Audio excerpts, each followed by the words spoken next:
In sports, if you want to be the best, there are no off days. This is the nodpod, the No Off Days podcast. I'm Scott Smith. Chris Cato to my left. BK is in the booth. Question right out of the gates. Do you like road trips, Chris Cato? I love road trips. What's your favorite part of a road trip? The journey, not the destination. Probably stopping if I can get one where there's a Buc-ee's on the way. Okay. I'm a big, I want to experience snacks. You got to go through the South, right? That's where Buc-ee's live. Yeah, I believe they originated in Texas, so you have to go out that way. Okay, gotcha. Also a QT, solid road trip snacking. Favorite location. road snack? I should lay off the drinks because of my bladder, but I like these places where you can mix your own drink. You know, you can get a little of their slushy, you can put some Dr. Pepper in it, whatever you want. Snacking, I'll go corn nuts. Yeah, really? Yeah, I like the corn nuts. The last thing I need is a cracked tooth on my road trip. That would really ruin. Do we have a dentist office along the way?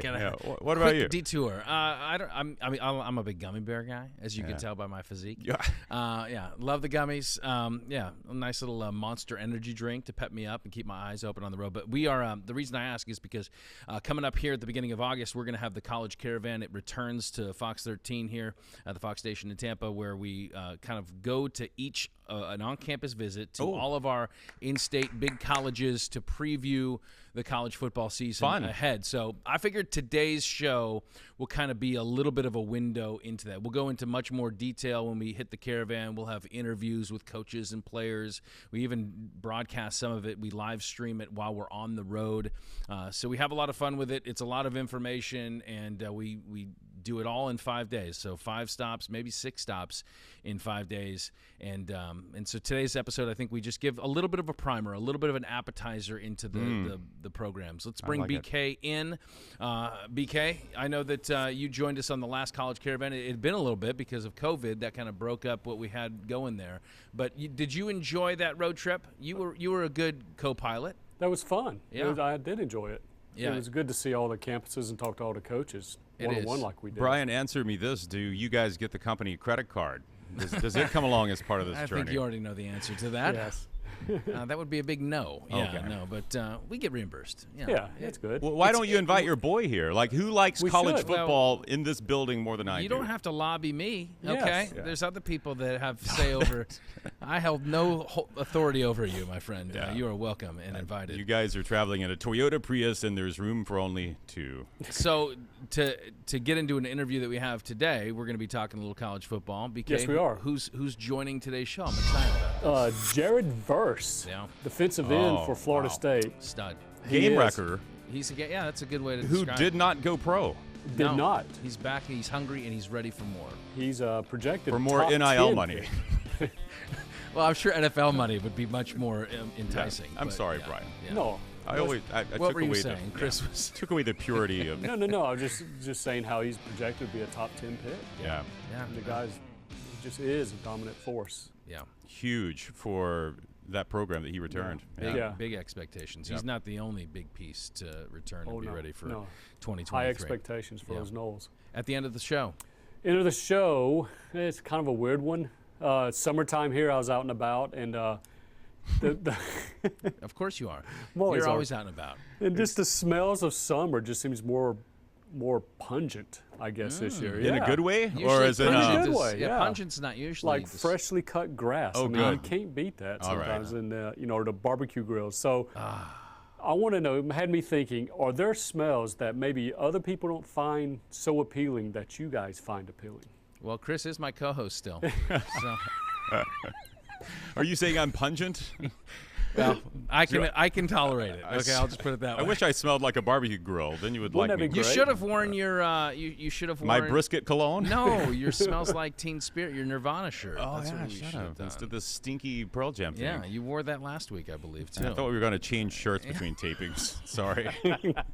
No. Yeah, pull back the curtain there. Yeah, easy. All right, very good. So we're looking forward to that Yeah, at it'll the be end. Okay, thanks, BK. Thanks if a you're lot. listening, you want to watch, go to fox13news.com/nodpod. If you're you're watching and you want to listen or subscribe, take out your phone, zap that QR code on the screen in the bottom right-hand corner. There you can find all of our shows that include, well, our very first show. Do you remember who that was, Chris? We had the two voices of the two of the major college football programs here. Yes, we had both of those gentlemen on our show. We also had a conversation with Alex Goalies as he was leading up to the spring game. So, yeah, we have some content there, and it's there for free for the taking. Please subscribe, fox13news.com/nodpod. All right, so as we kick off our virtual tour around the state here, Chris, I want to start with right here in our own backyard, USF coming off a very disappointing 2022 season, 1-11 record, which saw the exit of their old coach, and in comes Alex Goalies. And they're trying to register a conference win. Would be nice. It's been a while. But the Alex Goalies effect is going to be what I think is the big story going into USF's 2023 season. How quickly can you turn things around? And he's an offensive guy. He, of course, was the OC in Tennessee. They put up huge numbers. The weaponry was a little different there. But I think, to me, the biggest question, I know it's not what everybody wants to see, but their defense was atrocious last year. It was so bad. It was one of the worst in the entire nation. How quickly can they turn those things around on the defensive side of the ball? I think their three best players are on the defensive side of the ball, so that is encouraging. They have a little bit more of a veteran presence. Jason Vaughn, one of their linebackers, Amaris Brown, he's a cornerback, DJ Gordon, another linebacker. So these guys they're a little bit older, a little longer in the tooth, and I think that has to be the first piece that turns in order to have a chance. Your thoughts on USF? I think the great news for Alex Goalies is from where you were last year with one overall win, you've already hit rock bottom, and everything's going to be seen as improvement. And I do think there's going to be excitement about his offensive scheme. And I feel like offensive production will be better than it was last year, and the defense can only improve. And I also think with the changes you're seeing in the American Athletic Conference, because they had four members leaving, you have four new schools in, which USF is going to play Rice. That's a new member. I think that's a winnable matchup there for the Bulls. FAU, pretty tough, right? You got Charlotte towards the end of the season. Charlotte's a good squad. But I feel like the schedule is a little more manageable, minus the home game against Alabama, which they'll get a pass for that one. Sure. So I feel like that this will be a momentum building season. We're not anything. A couple of conference wins would be great.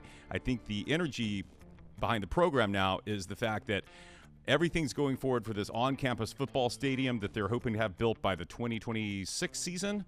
So I think Goalies is going to be in a great position by the time that gets there. Yeah, I'm curious to see offensively quarterback Gary Bohannon step back in under Goalies' system and see if he can find a little bit more sustained success. They've lost some pieces on the offensive side. I think they 7 starters, if I'm not mistaken, I believe are gone on the offensive side. So Brian Batty, their running back, actually transferred to Auburn, right? Right, yeah. So they have a transfer in from Florida, Naquan Wright. So there's new pieces, but it's a top-down kind of.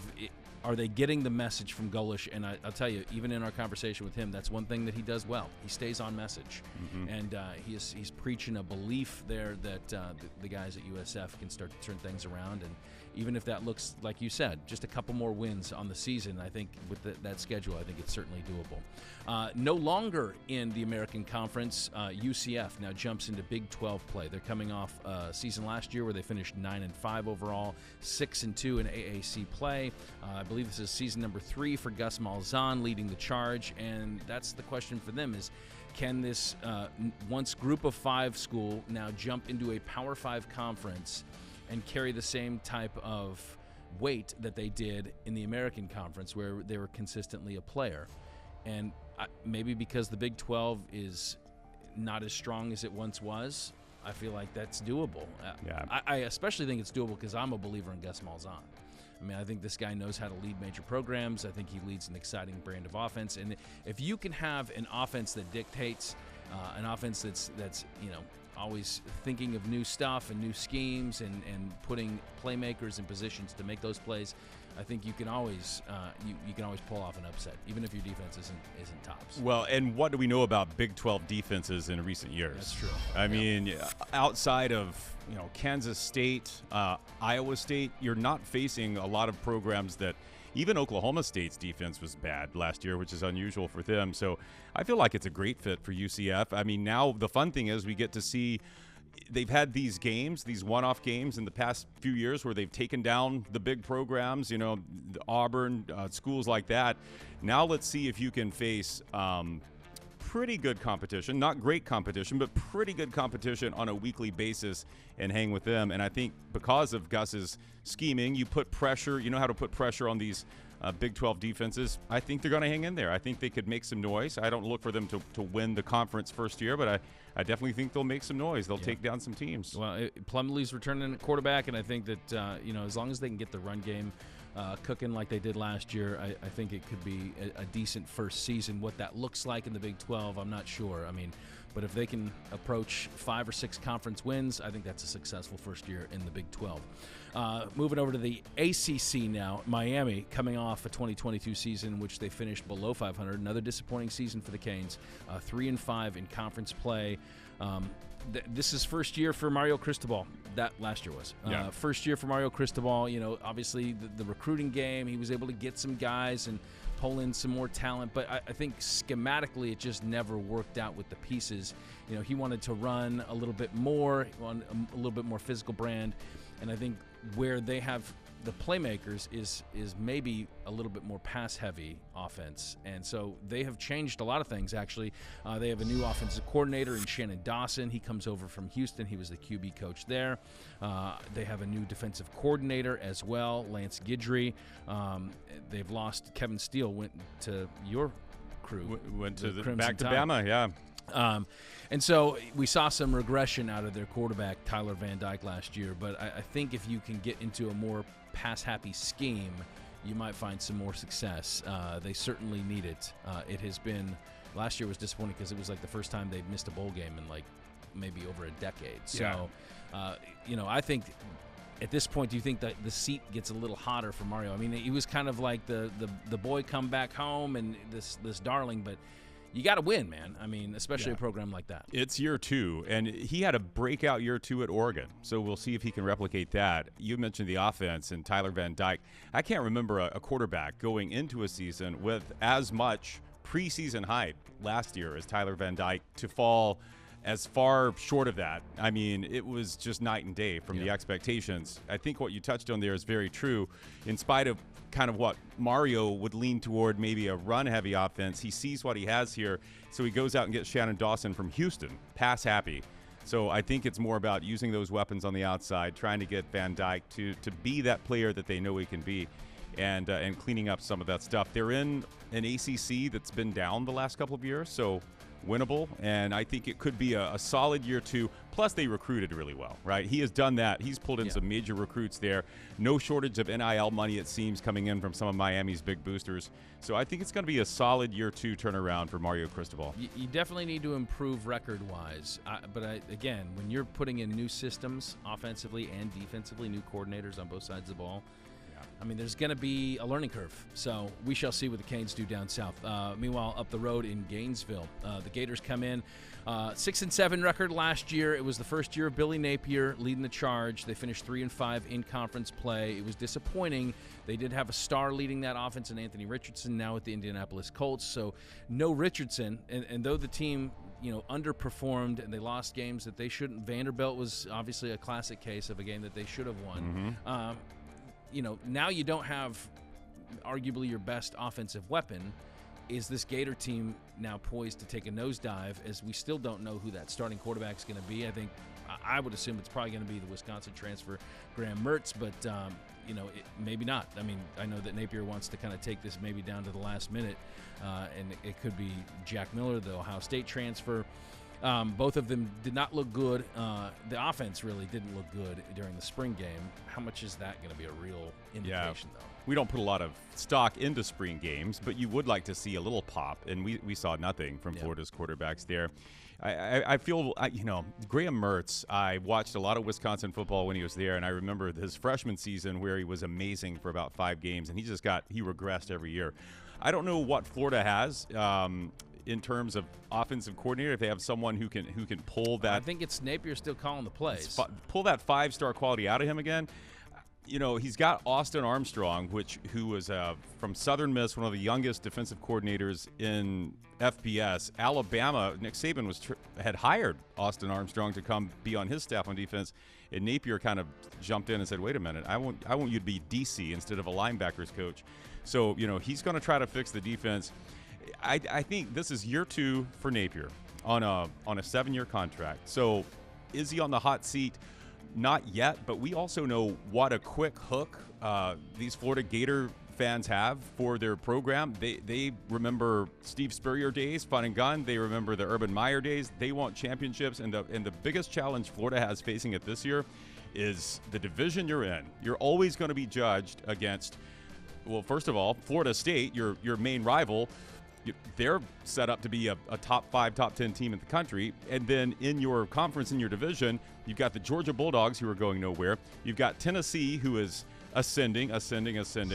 I'm looking for wins on their schedule here, Scott, and it looks a little sparse. I mean, you're opening the season at Utah. And remember how that game went last year at Gainesville when Utah came. It was kind of a game where Utah played the better game but then found a way to lose. I think Utah's going to be in revenge mode. I could see a loss there. You're playing Tennessee and Gainesville. Kentucky, I would say Kentucky as a program right now is in a better spot than Florida is in. We'll give you a win for Vanderbilt. South Carolina, I think South Carolina is in an equal footing as Florida right now, maybe in a slightly better spot based on how Shane Beamer's recruited. Then you've got Georgia, and then you've got your cross-division opponent is Arkansas, at LSU, at Missouri, finishing with Florida State. I don't know if they're going bowling again this year, and then that sets you up for a year 3 where the seat is really hot for Billy Napier. Yeah, part of it is, I see all of that. I think it's always going to be tough when you're competing in the SEC as not one of the top echelon teams at this point. But I also think that there could be. I'm a believer in Napier's offensive scheme. And I think that there were even games last year where Anthony Richardson, for as much as he is gifted, there's things that he missed as well. And so I wonder if you can get a quarterback, if Mertz is that guy, that is just a dump-off guy. Like, can I just operate this offense efficiently, get it to, exactly, hit my open guy, and just operate it efficiently, that maybe we see something different. And could they be even better offensively? It's not so tailored around one individual person. I will say on the defensive side of the ball, I think they will be a better team defensively, and I think there's a lot of excitement around this Memphis transfer that they got in, Cam Jackson. Dude's a beast, 6'6", 355. You pair him with Desmond Watson. I mean, I think they're going to have some beef up front defensively. So, I don't know. I could see a similar record this year for that team, but I think it will be an encouraging sign because offensively, I think you're going to see more. It operate more efficiently than you anticipated. I don't know that's going to be better than Richardson, but I think that could be. But people could be encouraged and say, well, we believe in the coach. We may not have the pieces right now, but we believe in Napier. That's kind of my take. All right, let's get to Florida State up in Tallahassee. This obviously the team that it leads the state in terms of hope going into 2023. They bring back a lot of pieces. They ended the season on 6 straight wins. They got the Cheez-It Bowl victory over OU. Mike Norvell has his program back on track, and they have a Heisman candidate leading the way in Jordan Travis. How impressed are you by what the Noles have done, and in Mike Norvell's tenure, how they've turned this thing around back into a nationally prominent program? Especially second half of last season, right?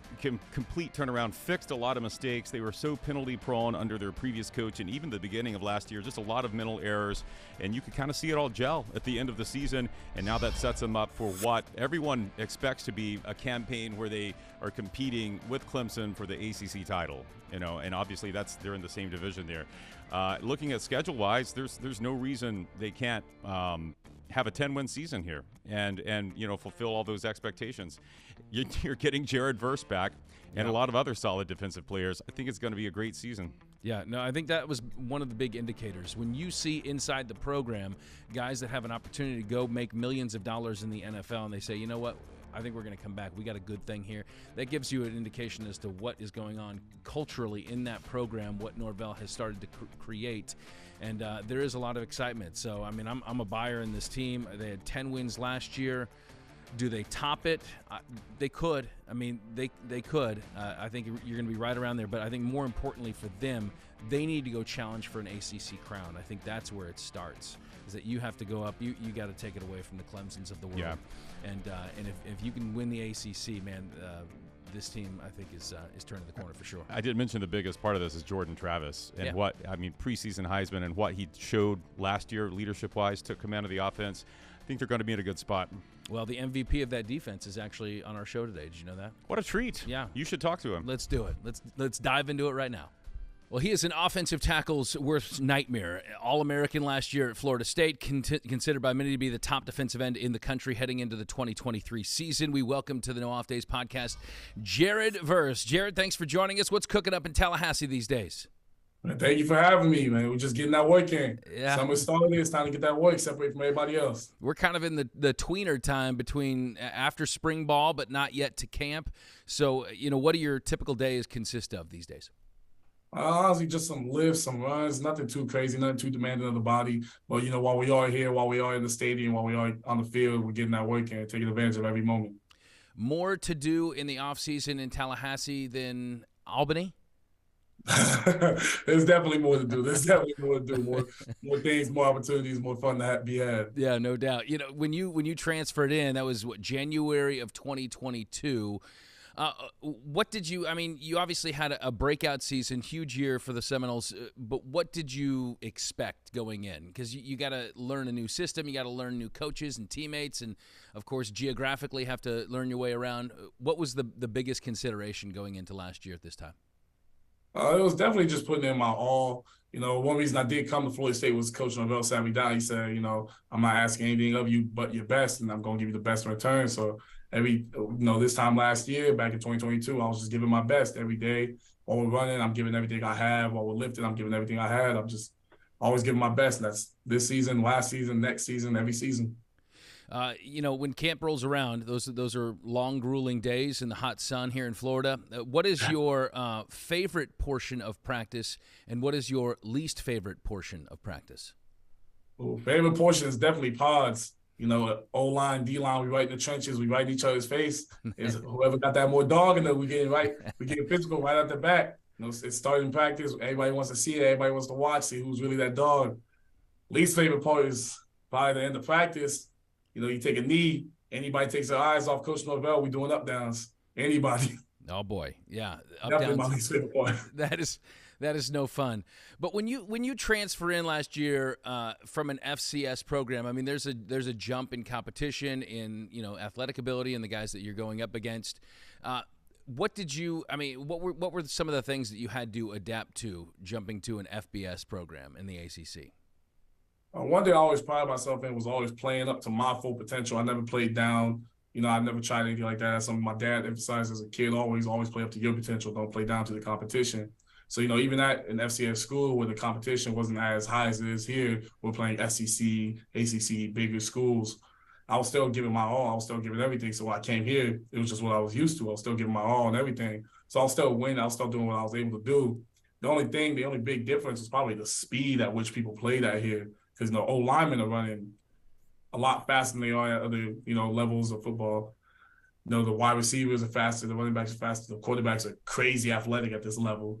You got like guys just running out here, running like 4.4s, 4.3s and stuff, so stuff like that. That being said, you excelled, and as mentioned in your intro, you became an All-American last year, and you had a lot of success on the field, so much so that you had the opportunity to join the NFL draft and throw your name in the hat, but you and some teammates as well decided, we're going to come back to Tallahassee and we're going to run it back.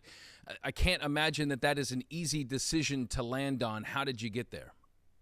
It was definitely something hard, but I kind of always let my decisions come to me. I never try to force something, or I never try to constrain myself with time. But I just kind of let everything go. And one day I was just chilling, and it was at the Oklahoma game. I was just chilling in my room, and Trey Benson was my roommate. for the Oklahoma game. And I looked at him, I was like, yeah, I'm gonna come back. Trey's like, bro, quit playing with me. Like, you're not coming back. I was like, bro, I'm coming back. He's like, no, you're not. He didn't believe me. He didn't believe me until I posted it on Twitter. And then, you know, it just felt right. You know, I felt like I could develop more. I felt like I could become a better player and then go to the NFL draft, you know, a year from now, you know, if I'm that blessed to be able to do that. Well, that's something in the future. Yeah, Jared, I got to think that ending the season the way you guys did, winning 6 straight, winning the Cheez-It Bowl against Oklahoma had a lot to do with it. The fact that you guys felt like, man, we might just be scratching the surface. But I want to know what kind of clicked last year, middle season, and then also like how you can carry that over, because that was December, right? And so you're going to be rolling over several months later trying to keep that momentum going into 23. So what clicked last year, and then also how do you ensure that you can keep it going? Well, for me personally, you know, first off, before I speak for the whole team, for me, it was always, I've never been on a team where the offense could just score at will and do what they wanted. I've always been on teams where it's more the defense has to, you know, do everything. We have to hold the team to like 0 points, and then we'll have a chance of winning.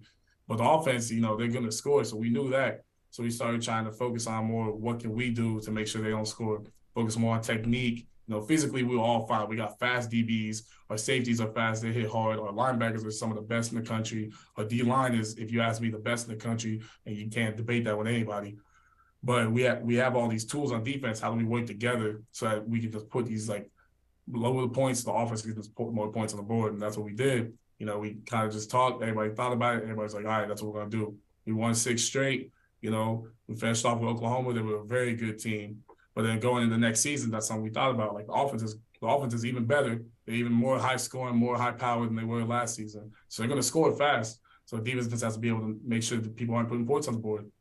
Well, you know, the comes with success is the news clippings, and everybody is going to be telling you how great you are. And how much of that do you take in? Do you take it with a grain of salt? Do you block it entirely out? What works best for you? Me, I love it. I'm grateful that, you know, I'm able to go out in Tallahassee now. People, you know, oh my God, Jared, can I get a picture? I get a picture of people. People just want to talk to me, or people, you know, recognize me. I'm grateful for that. I'm grateful for everybody that says, oh yeah, you guys are gonna be great next year. National championships, ACC championship, this, that award. Everybody's like talking about J. Chap Heisman. You're gonna be able to get this award, all that stuff. And I'm so happy that people are able to think about that. But I'm still thinking, you know, I'm still that kid that nobody really wanted out of high school, and I still have to earn my spot. You know, I still have to earn it. Last season. We all got to earn our stripes again. We got to be able to show people, all right, we're not just all hype. We're going to show you what we're able to do. So we kind of, I think as a team, me personally, I try to tune it out, and as a team, we kind of just let it flow. Right now, we're still trying to work. Well, you mentioned you were that kid out of high school that nobody wanted. First of all, how does that happen? And I mean, what was it that when you realized, okay, now I'm stepping into my own? What was your recruitment like coming out of high school? It was very underwhelming. You know, Albany was probably the only school that really gave me attention. You know, Coach Byron at Albany, now he's at Stanford, thanks, Coach. He was the only one that really talked to me. The only one that really, like, every day, all the coaches would hit me up, they text me. They were the only real recruiting kind of feeling I got, like the only real recruiting deal I got. So I had to go with them. They felt like family, like they are family to me.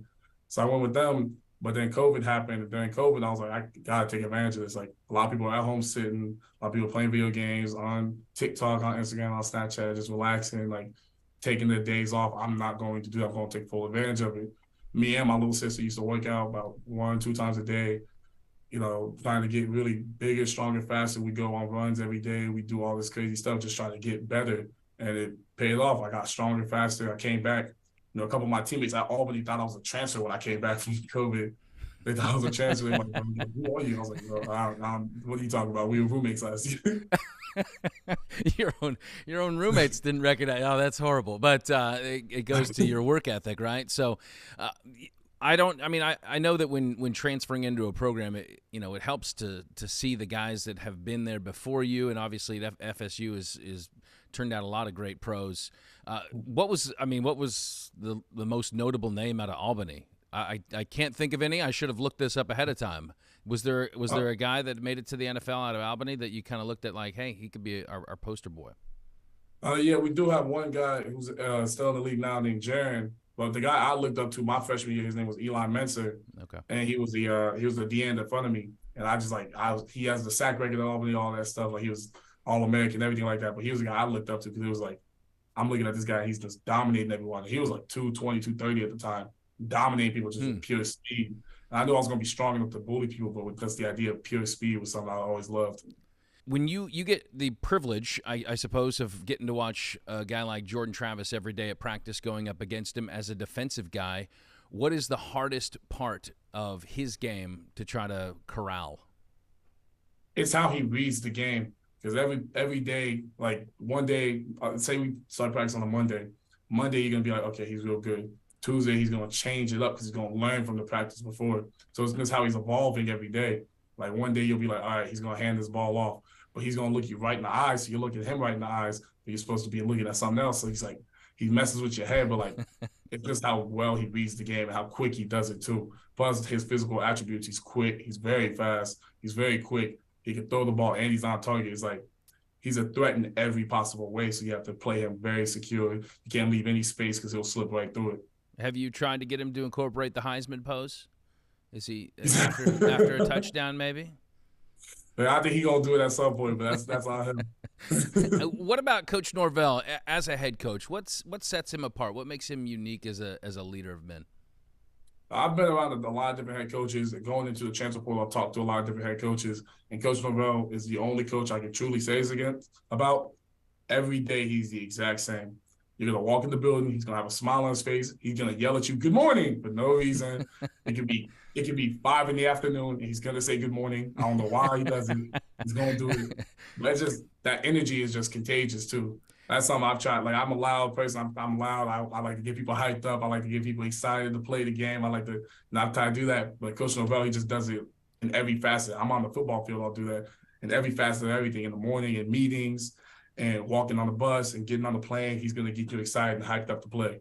He probably says good morning because your poor coach is putting in so many hours, he has no idea what time of day it is. He's just working around the clock. All right, so it all kicks off September 3rd against LSU in Orlando. Huge game. Of course, the nation will be watching, but this is, we flash back to last year, and the game you guys played against LSU comes down to 1 point, a block PAT. Do you have the block PAT on a loop in the facility? Are you guys constantly watching that to remind yourself of the good times? It was definitely a very good time. It was a great game. Had fun with it. We gave our all. They gave what they had. They gave their all. But we kind of moved past it a little bit. We're trying to get ready for this year. We know they're a different team. We got them early on. They're a whole different team. They're a lot stronger. They're a lot faster. They're a lot different. They got a lot more experience on the O-line, on the D-line, on every facet of their team. So it's going to be a different team to play. So we're excited for them. We know it's going to be a game. We know it's going to be a battle, but at the end of the day, it's going to come down to those trenches who got that dog in them. Well, I know that Noles fans are certainly excited about this season and big things ahead for not only the team, but for you individually. Jared Verse, thank you so much for spending some time with us on the Nod Pod. Man, thank you for having me. Absolutely. At the risk of sounding like a really old man, Chris, he is a very impressive young man. Does that make me sound really old? He's very impressive, well-spoken. He's a good ambassador for Seminole football, and he's going to do right by the fans this year, I'm sure, and I think he's going to make some future NFL team very happy as well. That is not what makes you sound old. It's other things you say that make you sound old. That's probably true. But I know one thing.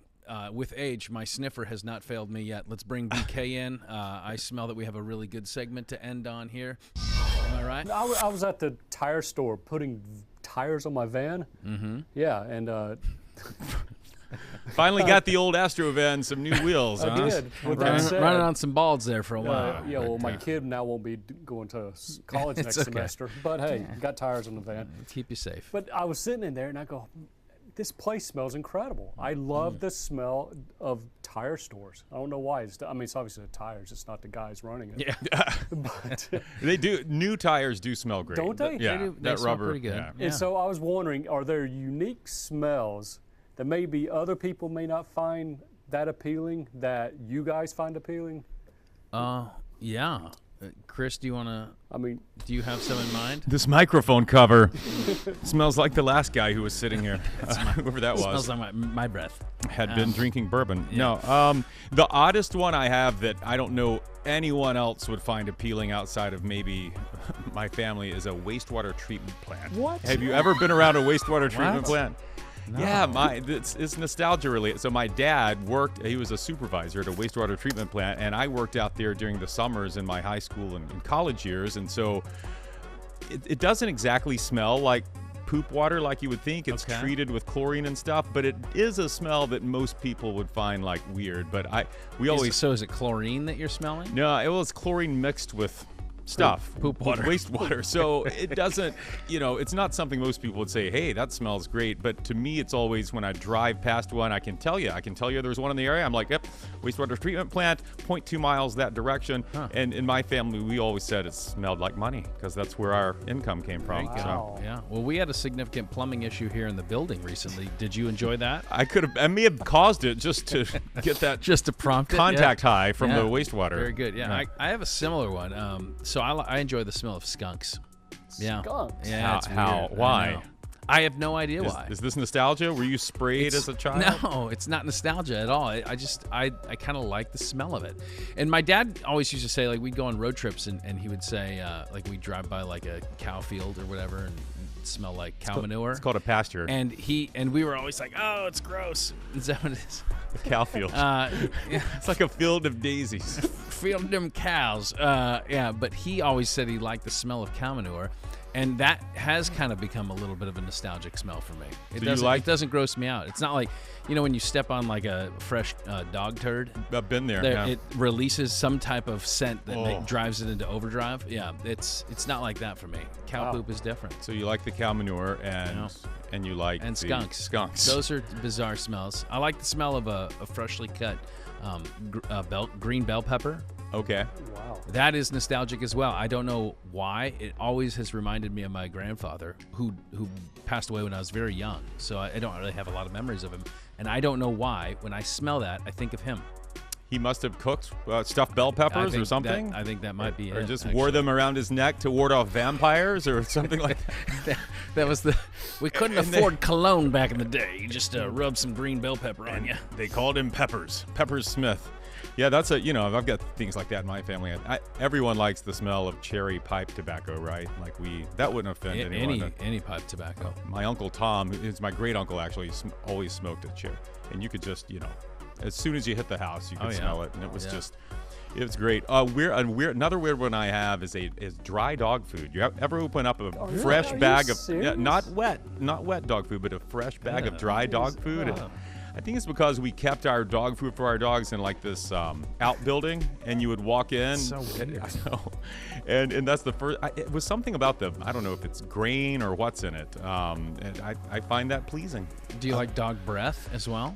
I do. Puppy breath. Oh my goodness. Puppy breath, Really? definitely. Yeah. Who doesn't like puppy breath? Me. I don't like it. The smell of any kind of dog, any body part in that dog. Is not appealing. But a skunk is fine with you. I'll take the skunk. Yeah. But a skunk is passing. If it was constant, then it would probably grate on me. But I love the smell of Whole Foods. Have you ever like just the store? Yes. Yeah. Walk inside a Whole Foods. I'm not sure what it smells like freshness. It's from the hot bar, isn't it? They have a hot food bar. Something wafting over from that way. I think it's more the produce. Okay. It's probably their flower selection. I love lilies. I'm a big lily guy. Okay, here we go. Yeah. It's a big lily guy. I think that's what it is. Yeah. Is that weird? Orange blossoms? Flowers? No, those are good. Everybody likes I got a those. good one. A freshly opened canister of tennis balls. Yes. Like that's good, isn't it? That's a good one. Like they should make a car air freshener out of that, where it's really new good. tennis balls. Here's another good one. I mean, everyone likes leather, but I have a strong leather connection because when I was a kid, I was You given wear leather pants a lot. pleather. I can't afford the real stuff.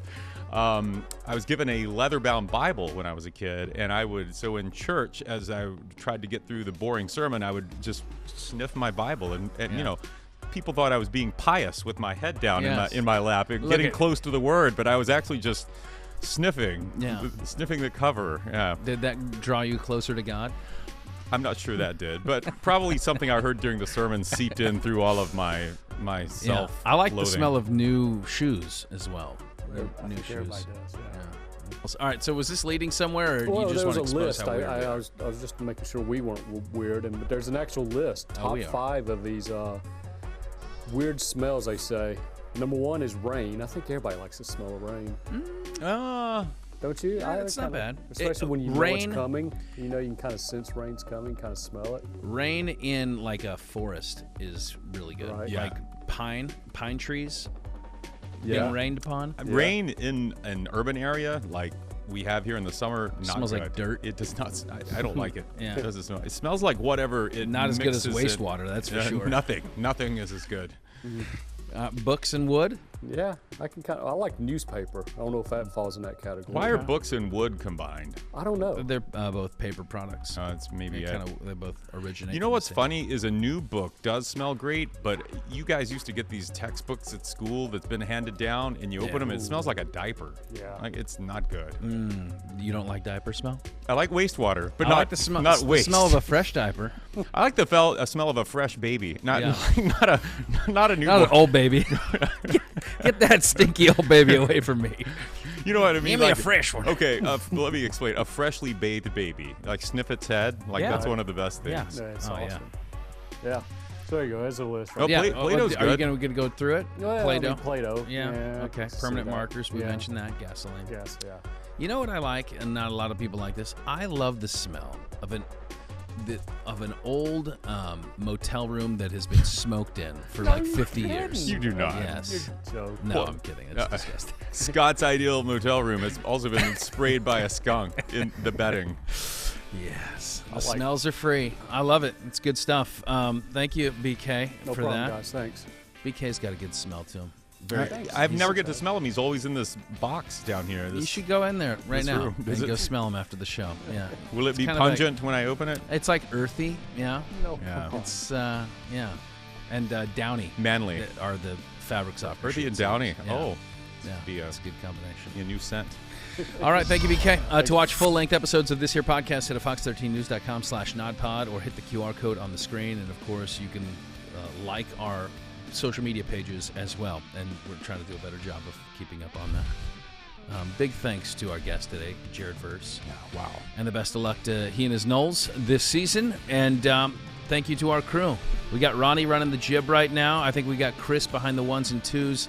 And, of course, Chris and BK as well. Until the next time we are on, there are no off days. No smelly days. This micro, yeah, it smells like Cheez-Its. Were you using this before? I don't like Cheez-Its. I don't like the smell of Cheez-Its.